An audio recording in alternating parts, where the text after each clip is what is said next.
Hello. A few things before you start this video. Numero uno. Loki was a bit too ambitious, so about 50 to 55% of this is going to be black. I did try my best though, with all my work and no sleep. So I hope you enjoy the video. If not, I don't know. Suck it up, Buttercup. I'd like to give a huge thank you to my supporters. Aaron Held, very, very, very good actor in multiple ways. Wink. Then I'd also like to give a thank you to Dominic Mazzotti, and one to a boy named Nathan in his junior year, I believe. Real big help. Real big help. I hope he, gets that extension he was begging for. So without further ado, I hope you enjoy, and sit back, relax, and whip out some popcorn. Last time on the Russian Revolution, Japan had just beaten Russia in a massive war.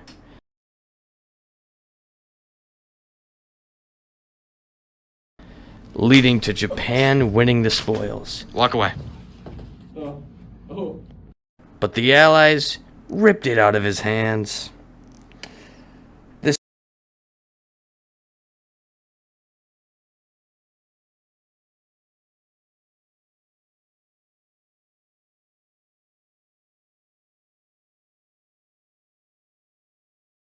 This would indirectly cause an Orthodox uprising,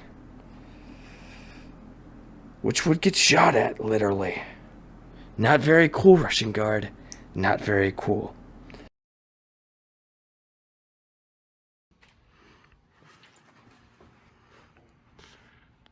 The Russians end up conscripting a lot of people in the Great War.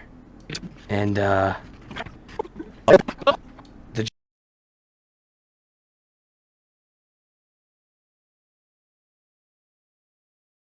Germans ended up actually crapping all over them.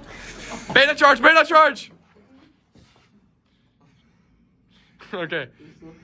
This would lead to the revolution and the creation of the provisional government, which ran over Russia for a very long time. Until a general, who I totally forgot the name of, sorry, did something to anger the government.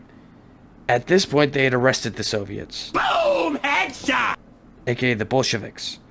But now they released them to go kill this general. The Soviets cut the power lines and phone bills and cables so that they wouldn't be able to talk to each other. And then they literally won.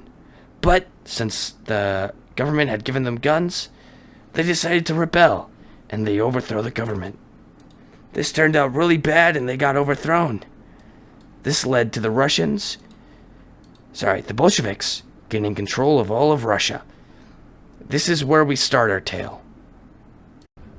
Okay, hang on. Let me just suck some. The Bolsheviks have conquered Russia. Everywhere from Vladivostok to St. Petersburg. From Arkhangelsk to the Caucasus is under Red control.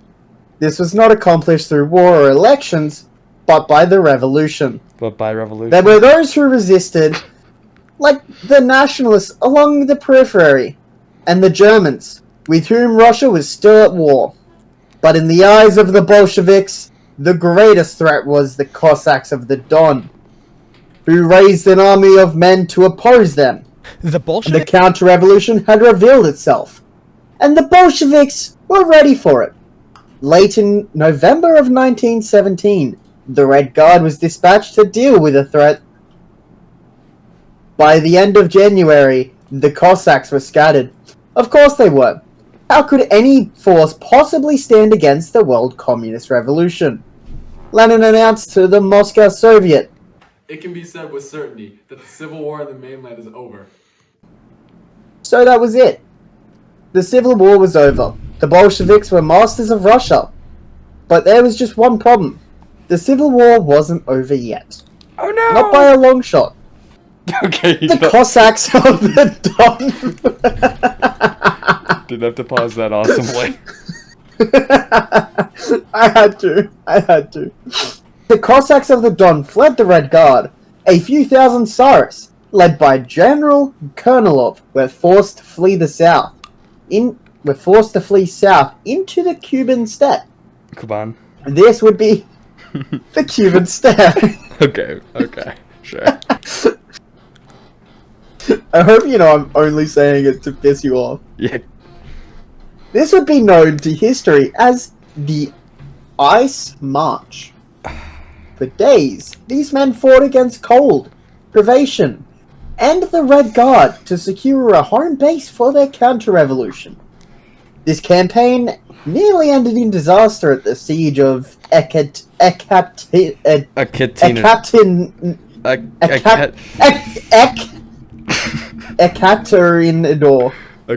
Erinodar. Just give up. Keep that in. The day before, Kornilov was going to launch a final assault, which would have probably failed. Artillery hit his headquarters and killed him. The surviving generals gathered around their leader's corpse. One of them, General Alexeyev, turned to the man who would be Kornilov's successor and told him, You've inherited a heavy burden. May God help you. Surprise! That man's name was Anton Denikin. With a little over 35,000 men, he had to liberate all of Russia. Denikin called off the siege and marched back to the Don. The situation there had changed since he'd left, and Denikin was going to take full advantage. Meanwhile, in Siberia, 40,000 men of the Czechoslovak Legion were riding trains east of Vladivostok. They were once POWs captured from Austria-Hungary during the war, but many Czechs and Slovaks were nationalists, more inclined to fight against their imperial masters than for them. The Russians knew this, and gave these men a choice. They could either rot in a POW camp, or join the Russian army to fight and liberate their homeland. But now that the Bolsheviks were in charge, Russia was about to leave the war. So the Legion traveled to Vladivostok, hoping the Allies could ship them to France. As it turned out, the Bolsheviks didn't like having 40,000 angry foreigners traveling along the Empire's key artery. They harassed the Legion at every opportunity. At the station of Chelyabinsk, they even arrested some of them. In response, the Legion seized the town and refused to give it back, until their comrades were released. When Soviet leadership heard about this incident, they panicked, ordering the Red Guard to disarm the Legion, and force them into either the Bolshevik army or into work camps. This order was impossible. The Red Guard was barely an armed mob, and now their leaders had ordered them to capture one of the most battle-hardened fighting forces on Earth. As soon as the Czechoslovak Legion got wind of what was happening, they rose up all along the Trans-Siberian Railroad and captured it in just a couple of days. They then handed it over to the Russian White Movement. As if the loss of Siberia to the counter-revolutionaries wasn't bad enough, the Legion didn't leave Russia. Instead, the Allies landed over 100,000 troops in Siberia, plus more in the northern port of Arkhangelsk, and ordered the Legion to turn west. The Legion made it all the way to Kazan, capturing both the city and the gold reserves inside it.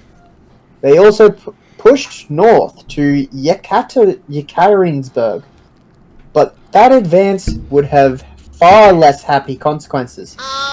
You see, Yekaterinburg was where the Bolsheviks were keeping the former royal prisoner. The former royal family prisoner. Hey! What's the link? You're gonna cut it out anyway. No. You're gonna cut it out. No. No, I'm not gonna cut it out. Okay. Up until now, the Bolsheviks were unsure what to do with them. But the Czechoslovak Legion approaching, a decision had to be made. At 2 a.m., the family was woken up and told that, for their safety, they were being moved out of the city. The family and their loyal servants got dressed. Nicholas carried Alexei, the hemophilic son, in his arms. The captors crowded them into a basement patiently until their lead captor made an announcement. Nicholas Alexandrovich, by order of the Regional Soviet of the Urals, you are to be shot along with your family. Nicholas was horrified. He asked, what? They shot Nicholas first, then his son, and finally his wife, daughters, and servants. Shards of diamonds and precious jewels flew everywhere. The women had sewn them into the linings of their dresses. Everyone was dead, except Anastasia, the youngest Romanov daughter. She cried out in fear, only slightly wounded. One of the guards approached and stabbed her twice with his bayonet.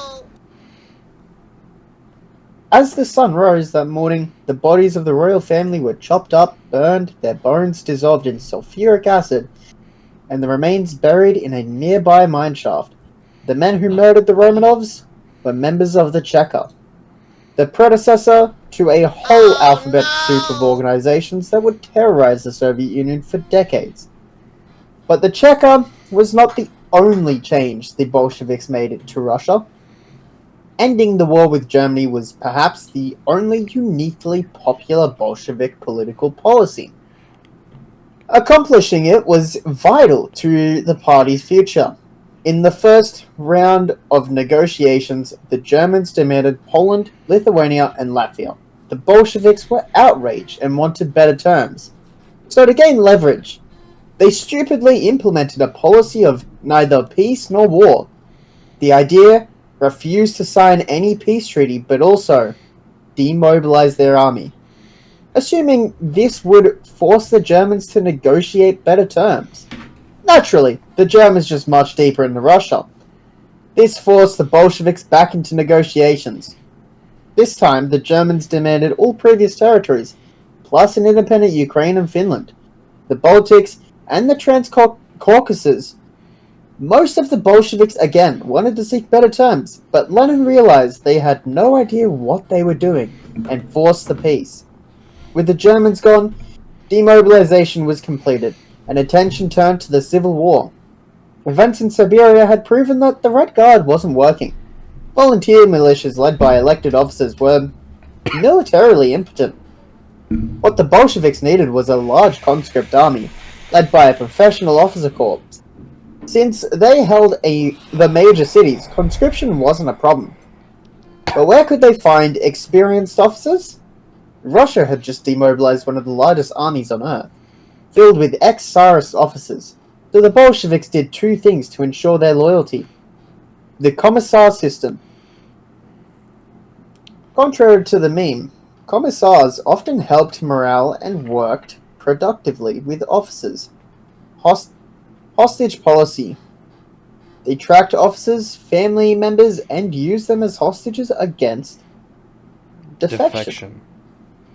Thanks to these reforms, the Red Army exploded in size, reaching 1 million men by October. They were armed from vast Russian stockpiles and led by veteran officers, overseen by loyal, if sometimes corrupt, commissars. When sent to retake Kazan, the Czechoslovaks couldn't stop them. The only people who could save Russia now were the Russians themselves. Meanwhile, in the south, the Soviet occupation of the Don proved short-lived. The Bolsheviks alienated the Cossacks so much that they raised another army of 40,000 troops. This time, they not only held the Don, but launched an offensive into traditionally Russian territory. It was during this campaign that Stalin made a name for himself, defending Tsaritsyn, later renamed Stalingrad, in his honor. When Denikin reached the Don, he grew his force to 40,000 men and launched a second Kuban campaign. The was I just saying? Force to 40,000 men and launched a second Kuban campaign. Cuban. This one proved. Okay, I'm sorry. I thought you preferred saying Cuban.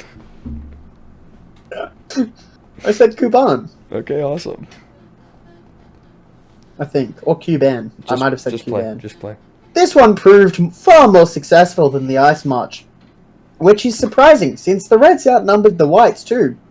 But Denikin's men were by far the most elite force in the Civil War. Over a third were experienced officers. In fact, it was a little too elite. Colonels often had to do private duties. With full control of the Cuban, Denikin's forces grew to 100,000 men. Wow. Even better, he wasn't the only white commander gaining strength. Up to now, the Siberian government in Omsk had been run by squabbling anti-Bolshevik socialists. They were propped up almost entirely by the Czechoslovaks. Change was needed. It came from the Russian Navy, Admiral Alexander Kolchak. With help from sympathetic Cossacks, he walked into Omsk, arrested the socialist government, and declared himself supreme ruler of all Russia. The Siberian whites loved it. Officers unwilling to fight for socialists flooded into Kolchak's army. But the Czechoslovaks hated Kolchak. Disgusted by his coup, they abandoned the front and joined the Allies in guarding the rear. Kolchak didn't need them. The Allies were supplying his new army. At over 100,000 men, Kolchak's White Army was the largest force the Bolsheviks would face in the entire Civil War. On March 4th, 1918, that army attacked westward. The Reds retreated strategically toward supply hubs.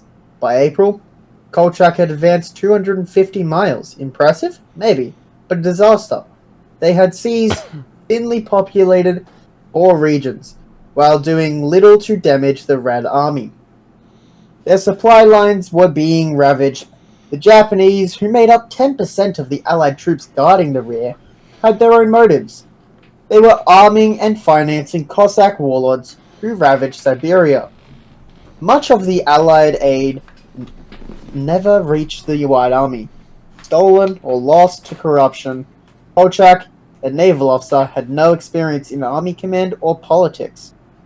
No one doubted his commitment, but he wasn't the right man for the job. When the Reds counterattacked, Kolchak's forces collapsed. He began a long retreat from which they never recovered. And he didn't live to see the end. In Irkutsk, he was captured and executed. The Red Army had just proven itself far superior to the Red Guard that came before. But that still might not be enough, because Kolchak wasn't the greatest threat to the Bolsheviks in Russia. Because right as the Reds were turning the tide against Kolchak, Denikin made his move. Kolchak and his Siberian White Army may have been defeated, but all is not lost. But all is not yet lost. Anton Denikin is about to make his move. But what was he doing all this time? Well, when we last checked in on him, his 40,000 men had just secured the Cuban... Kuban. Why is it spelled Cuban? Leave me the fuck alone. That actually me up there. Yep. Well, when we last checked in on him, his 40,000 men had just secured the Kuban. So the next move was to push further south and take the North Caucasus. This was fertile ground for counter-revolution. In fact, the Red forces in the area were already stretched thin by the local Cossacks and other nationalist groups. So even though the Reds had more than 3 times as many troops as Denikin, he totally annihilated them. Out of the 150,000 Red Army soldiers, the Whites took 50,000 prisoners, while the rest either deserted. Here to jump in again. It is currently 4 a.m. I'm very sorry, but there might be limited to no pictures in this last segment, because I'm gonna be so honest with you, I didn't have enough time. Through work, and schooling and studying, I had a pretty rough time. So please, please, I hope you enjoy the rest of it. I hope you accept silence, Mr. C. I'm sorry, don't leave me. Alright, back to the video. Or were killed. This was the most serious defeat the Red Army would suffer in the entire war. A key reason for Denikin's success was the superior Cossack cavalry, something which the Reds couldn't deal with, as they had practically no cavalry themselves. You see, the communists were ideologically opposed to mounted troops. They thought it was old-fashioned and aristocratic, preferring industrial warfare fought with artillery, machine guns, and aeroplanes. That was unfortunate since relatively small arms fighting along massive fronts made the Russian Civil War the ideal environment for mounted troops. Eventually the Reds would realize their mistake and raise cavalry of their own, but it would take time for them to come online. So until then, the Bolsheviks would have to rely on their conscripted infantry. It was around this point that the Reds were pursuing Kolchak deep into Siberia, and so turned their attention to Denikin and the Cossacks.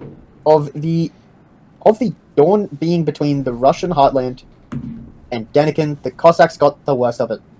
Most of their forces were scattered, while the survivors joined Denikin.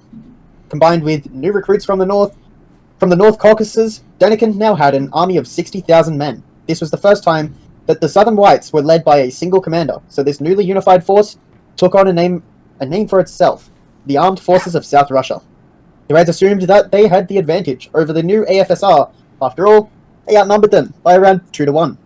But a combination of superior troops and brilliant leadership allowed the Whites to hold their ground. This brought them the time they needed to get supplies from the Allies, who had noticed the AFSR's success and committed to supplying them with everything they needed to launch another offensive. This included artillery airplanes and 60 tanks by June.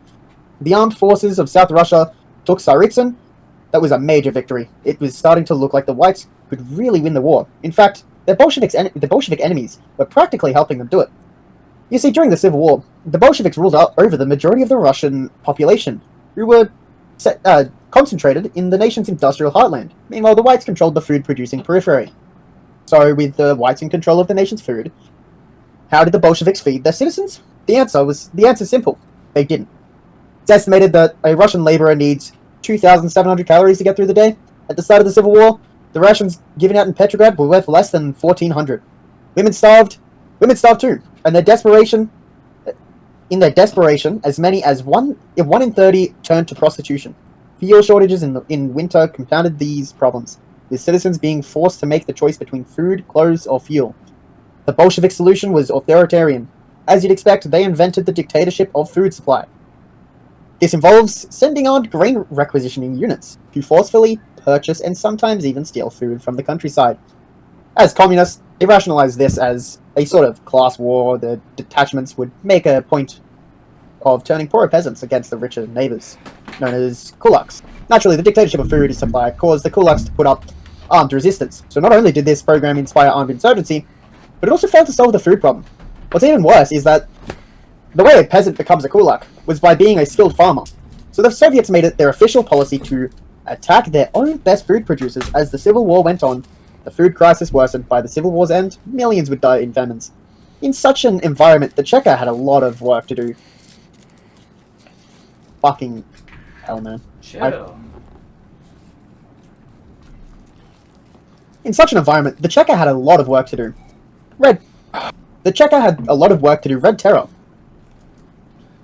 How the fuck do I read that? Right, a lot of work to do, period. Red Terror was on the menu. Right. The Cheka had a lot of work to do. Red Terror was the only means by which the Bolsheviks would maintain their hold on power. A favorite strategy of the Cheka was to exploit Russia's ethnic tensions. Anywhere a previously repressed minority could be found, the Cheka recruited them into top positions, where the oppressed could let out generations of frustrations and become the oppressor. The Cheka committed every atrocity imaginable on their victims, torture of every kind, including gouging out eyes, crushing skulls, rape, mock executions, real executions, by gunshot, noose, scalding, burning, and crucifixion. The Cheka even operated concentration camps, work camps, and death camps. In the time Lenin ruled Russia, it's estimated that the Cheka alone killed 100,000 men, women, and children.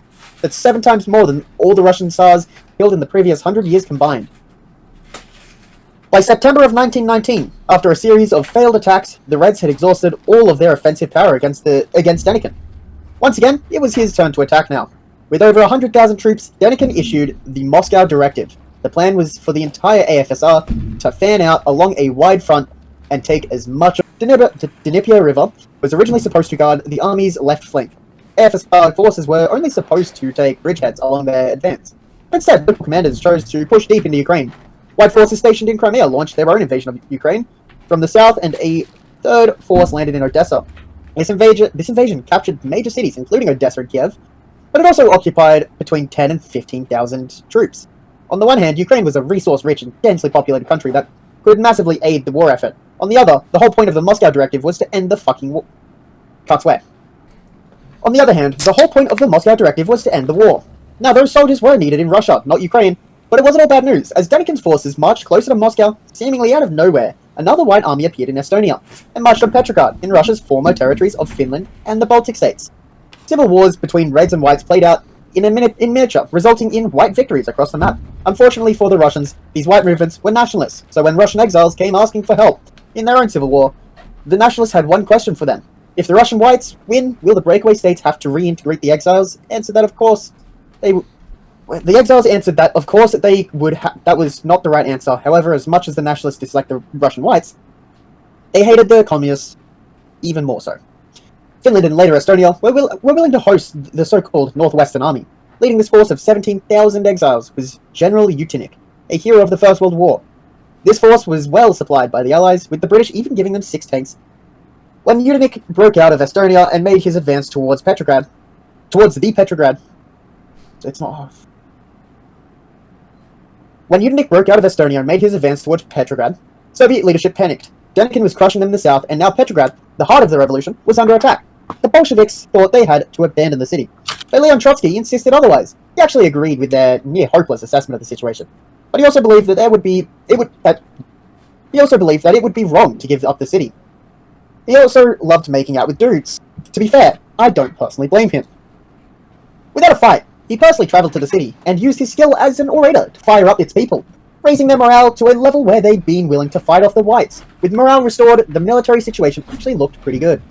For the Bolsheviks, by the time a unit reached the Petrograd suburbs, he only had 1,400 men left. I can't even read. They only had 14,500 men left, and the British had withdrawn their tanks. Meanwhile, the Reds had over 70,000 troops. So after a failed assault against the city of Yudenich, Yudenich found himself at risk of getting encircled. So the Northwestern Army retreated back into Estonia, where officials there disarmed him. The Northwestern Army may have been a failure, but Denikin was in no position to complain about it. He needed all the help he could get. When the Moscow Directive was first issued, one of Denikin's top generals, Wrangel, voiced his objections. Wrangel argued that an offensive towards Moscow would be suicidal. Their supply lines were already stretched and under constant attack from partisans who only existed because the whites were unpopular with the Russian people.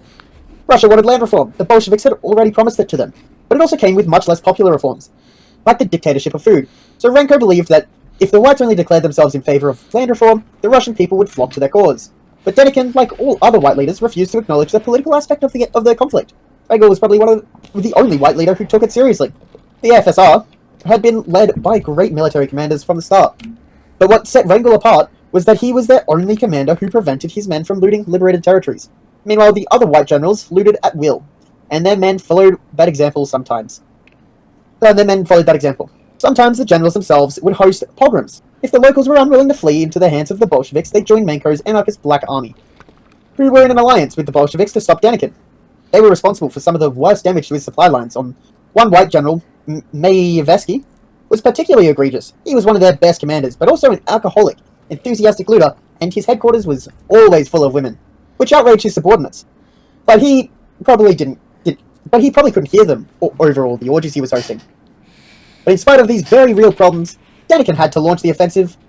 Everything Wrangel said was true, but there just wasn't any time to reform the army. Every day the Bolsheviks were getting stronger, and Wrangel's reforms would not have been enough to offset the Bolsheviks' increasing strength. And so just like what happened to Kolchak, with his supply lines overextended and chaos in the rear, the AFSR's offensive capabilities were exhausted. 250 miles south of Moscow, the Reds counterattacked with their new elite cavalry, closing in around Denikin's flanks to prevent encirclement. The central thrust toward Moscow pulled back a long retreat to the Caucasus, followed by December, the Whites lost Kiev, and in January of 1920, they lost Tsaritsyn.